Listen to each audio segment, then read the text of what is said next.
I'm Swarnav. Thank you for the introduction. Basically, what we have is a subflooring device that I created, which sits in building locations and generates electricity to power entire buildings. To put it into perspective, with the 3 to 5 year return on investment, if you install it in an average commercial building in New York City, that's the equivalent of saving up to $80,000 a year, or up to 80% of a average building's utility bill. So my question for you, I would really like some help on, is how I can manage my cash flow. So basically, right now we have some money we've gotten from competitions, friends and family, and obviously the product development phase is expensive at the minimum. So I just wanted to get an idea from you in terms of management of that cash, because contractors and such, they always want more money than what they actually agree to. So I just wanted to get your insight on how I can tighten the leash in a way to make sure that I'm not getting run to the ground because everyone wants more money than they know they can get. Right. Well, a couple of things. One is, is what you do patented? Yeah, we're working with DLA Piper to get a few PCTs filed now. We have one that passed in the U.S. just a few months ago, but the government will take its time before sending the paperwork in. Sure. But yes, that has passed, and we have about 14 other ones currently under process, internationally protected. So I do have a bit of a technical background, obviously not anywhere where you're coming from, but is it a piezoelectric device? Yeah, so I'm a material scientist, so it's based around piezoelectrics. Issue with piezoelectrics comes from the impedance that it has internally, the level of resistance. So if you need a matched load, it's going to have to be so massive that you're never going to match it, so power's never going to come out. What I was able to do, I accidentally came across a way to actually solve that. So the impedance issue becomes I'm not going to say no factor, but it is a less of a factor in the power generation cycle of things. Okay. Well, I know enough about electronics to know that there's probably nobody in the world that produces large enough amounts of piezoelectric material that would satisfy any demand that you might put up, because generally they're the size of a quarter and not the size of a 18 by 18 inch square pad. For sure. So the issue is, if you want to try to keep costs low, is there anybody out there that either deals in the substrate material, the ceramics? So to clarify that, it's not the materials component that we're looking for help with. I have a proof of concept that works. We've tested it in a Knicks game high school. I'm trying to take it to the fit and finish stage where it's market prototype. We have customers lined up. I'm not an industrial designer. I can't do everything myself. So I'm looking for mechanical, electrical engineers and an industrial designer who can do all the CAM work so that we can take it to manufacturing overseas with our partners. So now, your partner's not able to do that work for you? Not for something I can afford. Okay. Because they're engineers, they want top dollar for it. So we're looking at contractors, but then you get burned by all these contractors. Usually you go younger in that case. As you go younger, the less experience, more mistakes happen. Yeah, so more mistakes happen. It takes longer, and they're not. It's a hobby. It's beer money for them. It's not something that.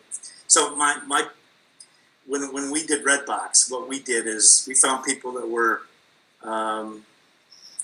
able to and willing to do a lot of sweat equity, and for that they've got some portion of the business. I think one of the things a lot of young entrepreneurs are like, I got to keep it all. I've put that up actually.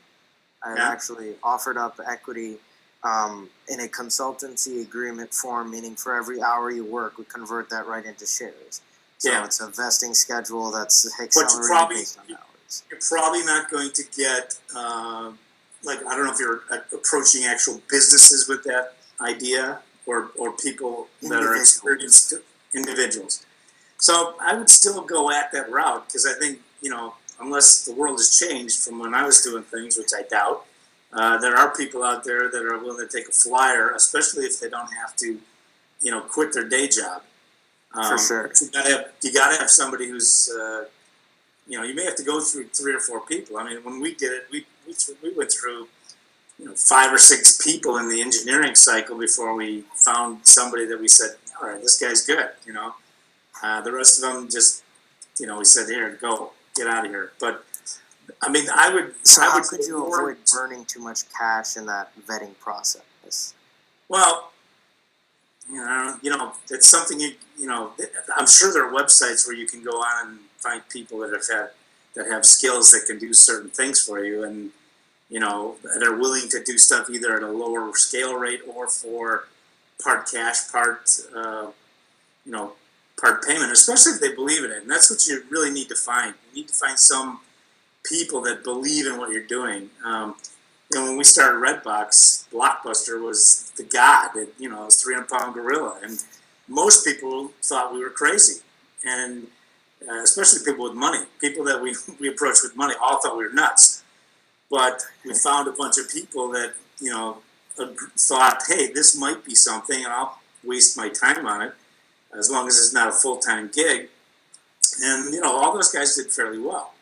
So I think try to get the buy-in from people, and it's hard. You just got to spend time doing it. And maybe you find and I don't know you personally, but for sure, I'm not sure if you're a sales guy or not. If you're a sales guy, that's maybe you need to be the face and the go-to guy. In my case, I was people would say, hey, you can get people to give you stuff for free. They said, you're the king of free, because they said, how do you get people to give you all this stuff for free? And I said, I asked them.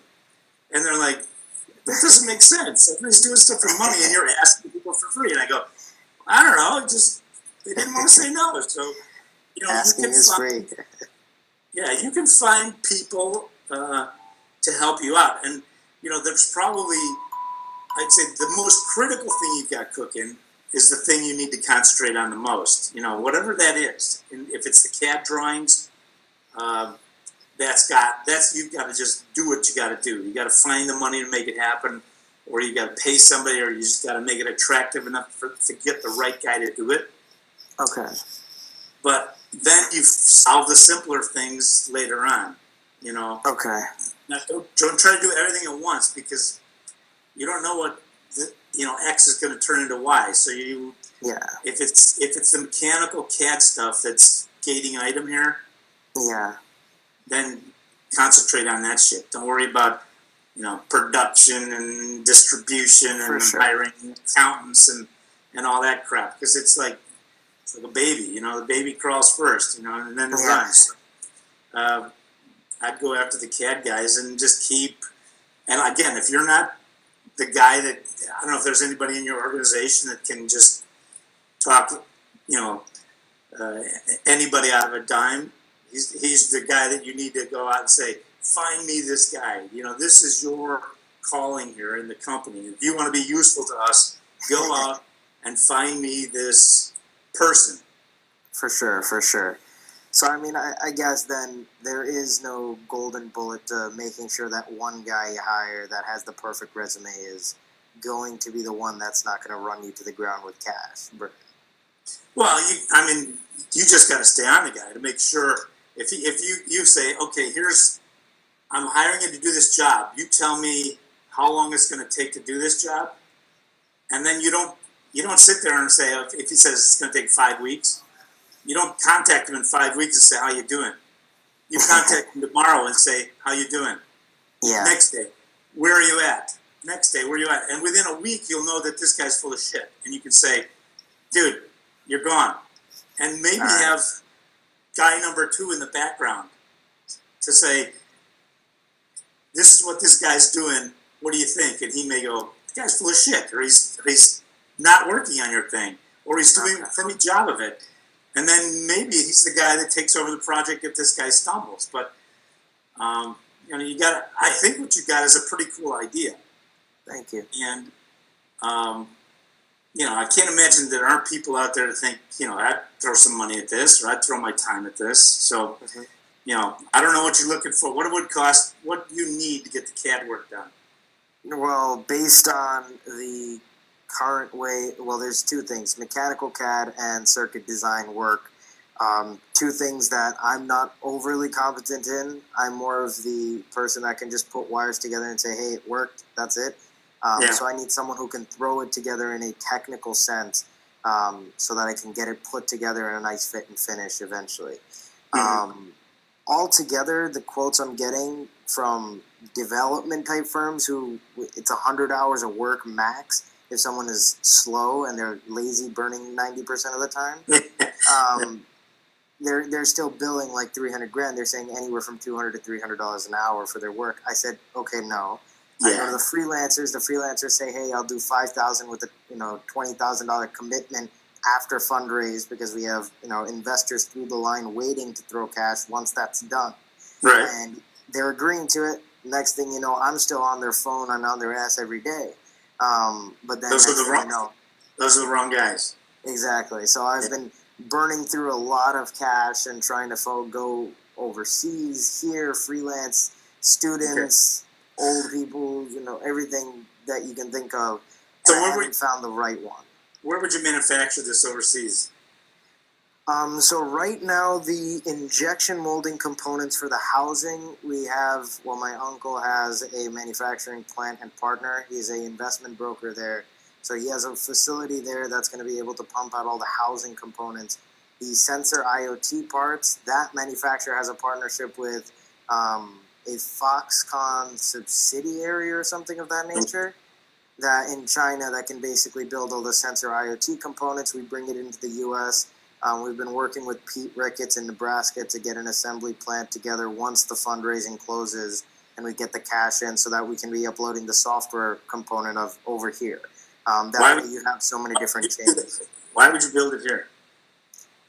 Primarily to try and get the software in here so that no one else has access to that sort of full assembly component, because I don't want someone to reverse engineer it tomorrow. Yeah, so I've been in the electronics business for 30 years, and we've done a lot of custom products and assemblies and things like that, and it's always been a concern of me or my customers about getting ripped off, especially in China. Yeah. What we do is we have A guy make this guy, B guy do that guy, C guy do the assembly. Yeah. The assembly guy has no concept or ability to understand exactly what A and B are doing. All they're doing is saying, I got this shit that I got from the supplier, and it says it goes in this hole, and that's what I'm doing. If I were you, I would not waste a lot of time and money worrying about production until you had so much business that you just said, hey, I need a million hands taking this thing on. I mean, that's the nice thing about China. You can sit there, once you get to their minimums. Are we getting closer, James? We are.